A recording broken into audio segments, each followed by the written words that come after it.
Alright everyone, I am finally back to do the questions and answers YouTube video, and I brought the girls. This one right here is little Carter. Say hi, Carter. And then this one over here is Callie. Callie is lazy, she likes to hang out, whereas Carter's more attentive to things. So if you see Callie just hanging out, it's because that's the way she likes to do things. She wants to do it her own way, whereas Carter is more, let's go, let's go, let's go. So that's also part of their personalities. But I wrote down a list of what everyone asked so that way I don't forget. So my first one is, what's the hardest thing about having conjoined twins? You can see different personalities is a big one. It's kind of the new normal, so it's not extremely too hard, but whenever you take them out in public, it's kind of like having something in your teeth and everyone knows, but they don't want to say anything. So everyone's looking at you, everybody's smiling at you, and some people just stare, and it's pretty hurtful, but we just try to get past it and try to do things as normal as possible for the girls. But the hardest thing about having conjoined twins is definitely the public. How is it having conjoined twins? So this is a different question. How is it? Challenging, really challenging. It's like I said, the new normal for us, so it's nothing too extremely different. Nothing too extremely different. It's just our daughters, so we just kind of do things normally. What's the best thing about having conjoined twins? I thought this one was different because I never get what's the best thing about having conjoined twins. I always get what's the hardest. The best thing is going through a pregnancy thinking that you're not going to have babies when you really do. So the best thing is having these two little babies with you all the time and being able to parent them. So it's a very special circumstance, and it's even more special because they came out perfectly healthy.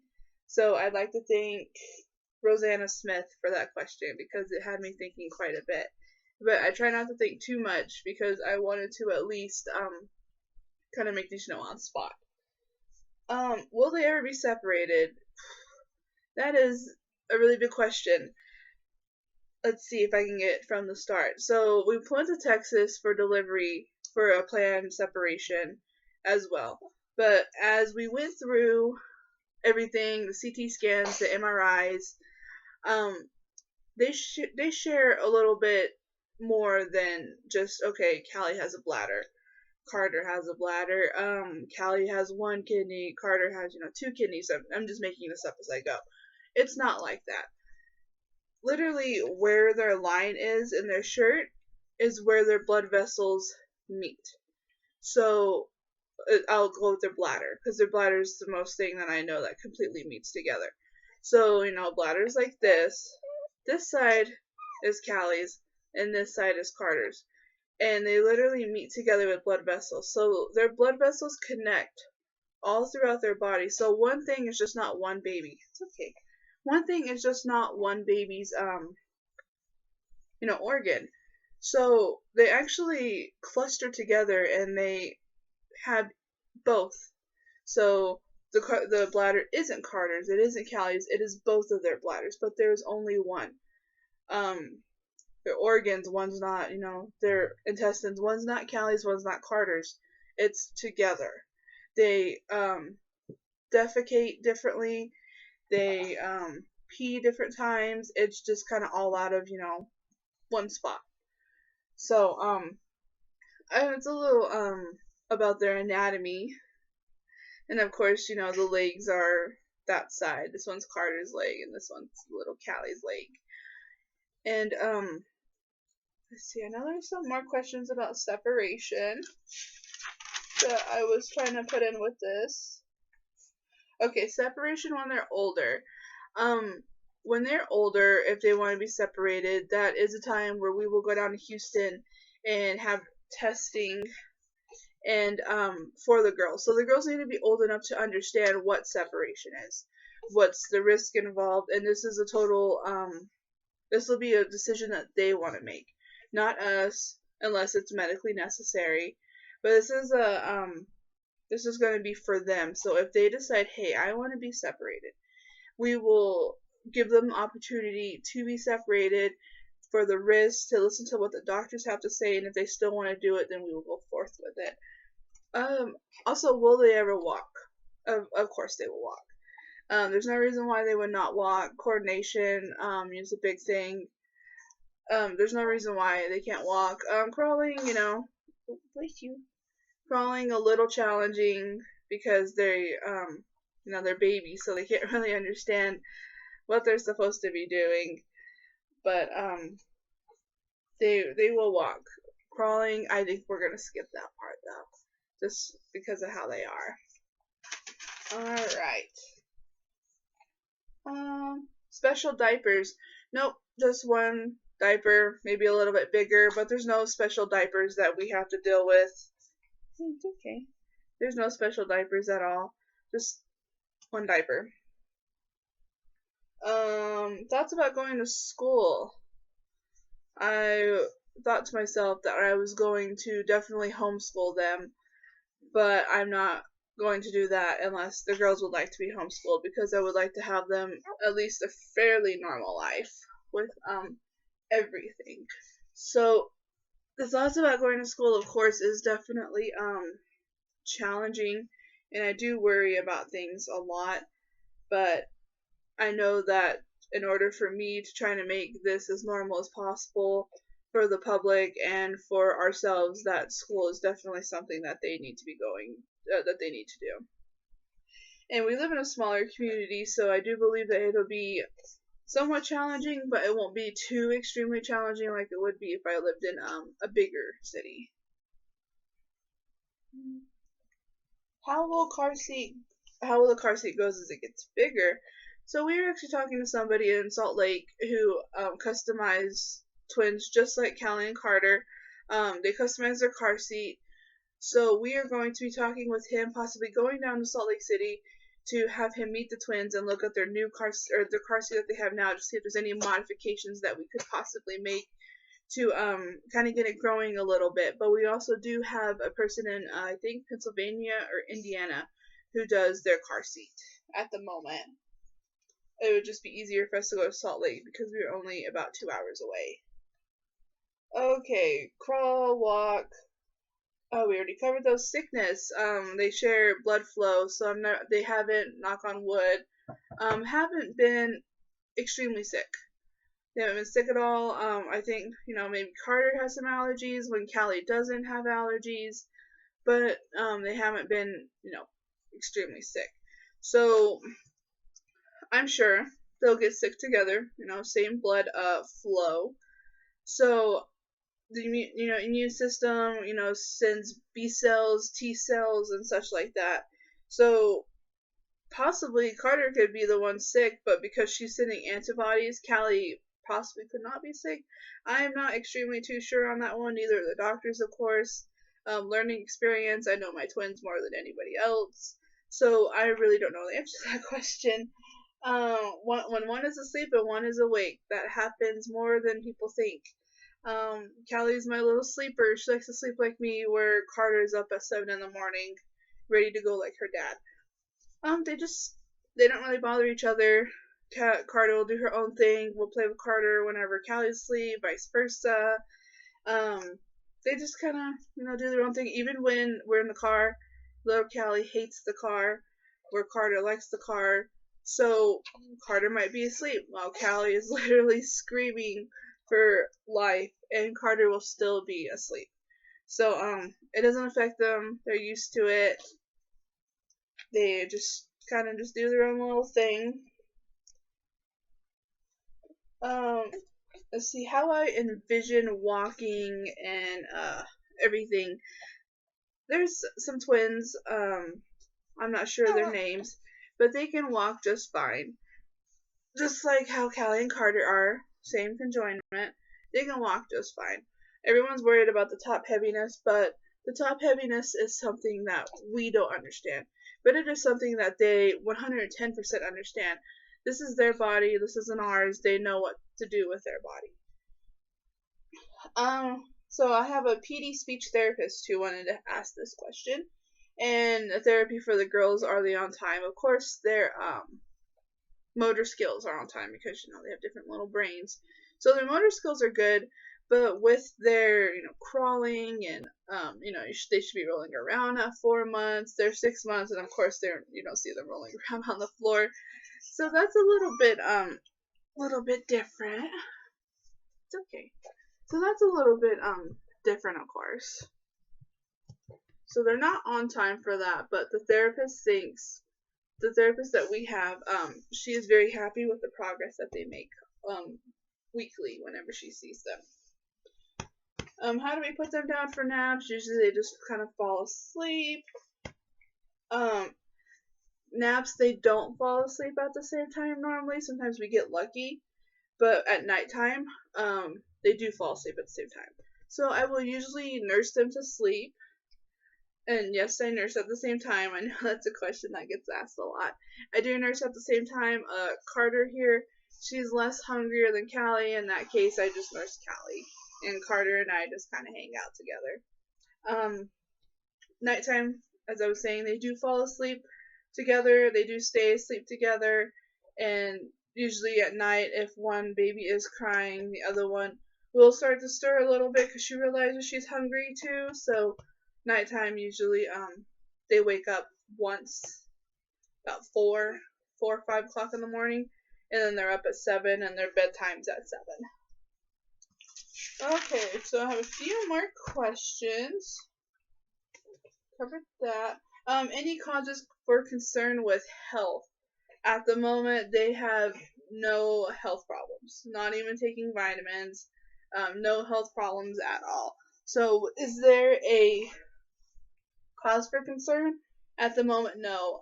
Do I worry about their health every single day? I do, but I try not to because I know it's not something that is happening at the moment, so I shouldn't worry about it. But for right now, we don't have any causes for concern, and the doctors don't think we'll have any concern when we are older. Oh, okay. This one's from Jackie Rollins, and she asked quite a bit of questions, which is totally okay. What's their favorite thing right now? Toys. Carter loves toys, so she takes the toys from Callie all the time. So Carter's a little toy thief, and Callie just kind of she likes food, but she does not like food. She likes her milk. So that's her favorite thing, and she's a little chunker. Her Carter's a little active thing. Prefer certain music. They do have music from, oh yeah, and they also love hair. They do have certain music that they sleep to at night, but it's just nothing really fancy. This is kind of a NICU lullaby system that we got from of course, the NICU. But it's nothing extremely fancy, and they don't have any other preferences right now at the moment. A Lovier blanket they can't sleep without. Not right now, they don't. My son had one whenever he was about 1.5, but they do have little stuffed animals that they have already since they've had since before birth, and that's exactly what I did with Jason, so it'll be the same way. The personalities I covered at the beginning of the video. Carter's more attentive. She wants to be up, whereas Callie, who's getting a little fussy, likes to relax, hang back. She's really my calm baby and a little chunker. And then Carter's my I want it now baby. Baby food. That's bad. That's going back. Callie thinks that she is being fed nails. She gets so upset at everything, and she thinks that it is the end of the world to be fed anything but mom's milk. Carter, she did the same thing with rice cereal, but with the carrot, she did a little bit more better. So she might have liked the carrots, but because Callie was screaming, we just stopped it for now. And we're gonna see what the doctor says this week about it. What do they like to do when they're awake? Talking, putting fingers in mouths. Hair. Hair is their favorite thing, but they don't pull each other's hair. They pull mine or my husband's beard. They like to play with their toys. They sometimes talk to each other. They like to be held. They don't like going outside too much, which I try to get them outside because we're a little bit, oh, it's okay. We're active people. We like to be outside a lot, but, I get hungry, we just eat. And they like to eat a lot too, especially Callie. But they just kind of do normal baby things, just play with toys, nothing, too extravagant. Tummy time. This little boy does not like tummy time, is what the mom said. And these girls don't do tummy time. They will scream. And we are trying very hard to get them to do tummy time, but it is, it's like baby food. We are laying them on nails. Daycare. My son's never been in daycare. He is 4 years old, and he's never in his life been in daycare. I don't anticipate the girls being in daycare. I work 2 jobs on top of selling Avon, so I don't anticipate the girls ever being in daycare. What me and my husband did was switch on and off. He would work while I was home, and then I would go to school while he was home. So I anticipate it being the same way. You know, he stays home with the girls and the kids while I go out and work. So I anticipate it kind of the same way, just waiting for them to get in the preschool or kindergarten, and then we'll just start from there, just like we did with Jason. In public, would you rather people ask questions or no? If you're good with just taking a glance and just being like, okay, you know, I see them, kind of look away, you know, you don't need to ask questions. That doesn't bother us. But if you're attentively staring at us and we're making eye contact for at least like 10 seconds, you know, even 4 seconds, I'm weirded out by, but these people will literally stare at us. Ask what you're wondering. Like, ask questions. Don't just stare at me. I'm trying to, you know, I'm trying to go to work. I'm trying to eat something. I'm trying to go to Walmart. I'm just trying to grab some groceries and I have my kids with me.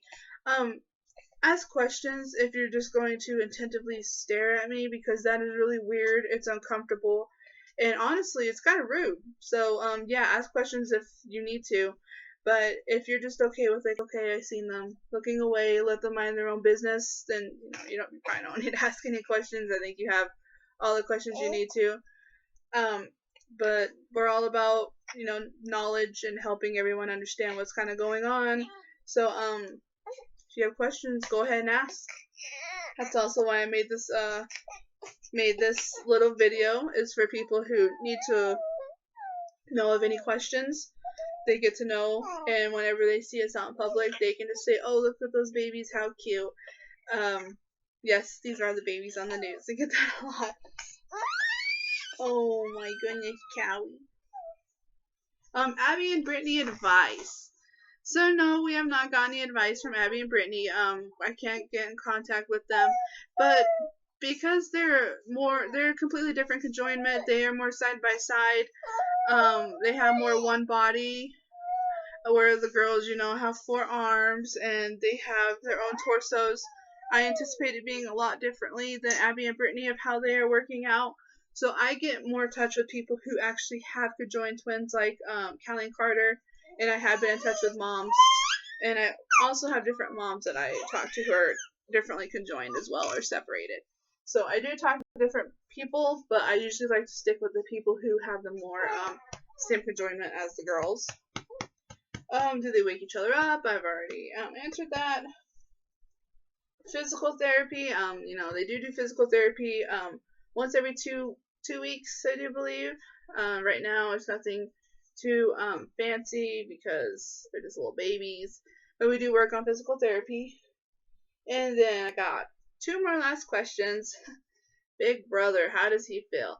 He loves them. He helps change diapers. He kisses them. He asks where they are all the time.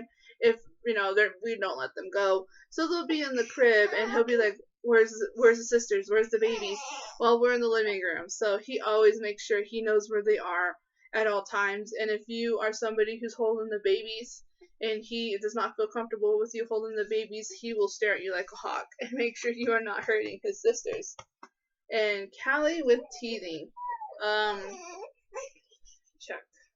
No teeth today, Carter. No teeth today. Still dealing with it. Callie thinks that she is hungry, even though we just ate before this video. Callie also, if she's hungry and you do not feed her on time, she thinks it is the end of the world. End of the world. She will not stop crying. There's nothing to soothe her besides nursing. So that is all the questions that I have. If you, oh my gosh, say bye. And then this one's Carter, and then this one's Chunky Callie, and then this is our little video that we're doing. Say bye-bye, girls.